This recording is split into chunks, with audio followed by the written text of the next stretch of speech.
டிவிகேவுக்கு 80 சீட்டு, அப்புறம் துணை முதல்வர் பதவி, இப்படியெல்லாம் வதந்தியை கிளப்பினுக்கிறதுக்கு பதிலாக யார் அதிமுகவும் பிஜேபியும் வதந்தியை கிளப்பினுக்கிறதுக்கு பதிலாக அவர்கள் ஒன்று செஞ்சால் மறுபடியும் திமுக ஆட்சி விட்டு எளிமையாக கட்டலாம்.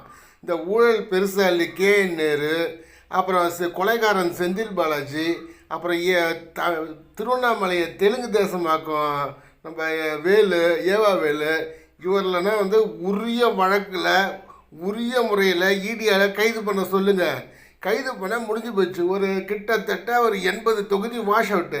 அதை விட்டு 80 தொகுதி உங்களுக்கு தரோம், 80 தொகுதி உங்களுக்கு தரோன்னு சொல்லி நிற்கிங்களே.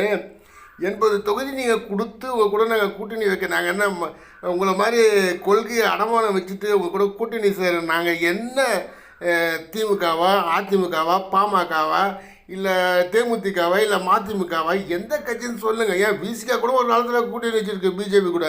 இந்த கட்சியாக நாங்கள் ஒரு அனுபவமே இல்லாத ஒரு புதிய துளிர் விட்டு எழுந்துக்கிற ஒரு செடி மாதிரி அதையும் கெடுத்து குட்டி சார் ஆகணும்னு சொல்லிட்டு திட்டம் போடாதீங்க. திட்டம் போடாதீங்க. விஜய் கரெக்டாக இருப்பான். கரெக்டாக அவனோட கொள்கைப்படி. கொள்கை எதிரி யார்? பிஜேபி.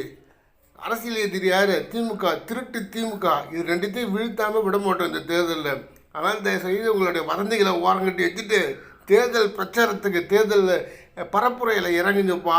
அதிமுக, பிஜேபி, அப்புறம் மற்ற எல்லா கட்சியும் நான் சொல்கிறேன், திமுக எதிராக பிரச்சாரத்தில் இறங்குங்க. அதை விட்டு சும்மா வதந்திகளை பரப்பின்னு இருக்காதீங்க.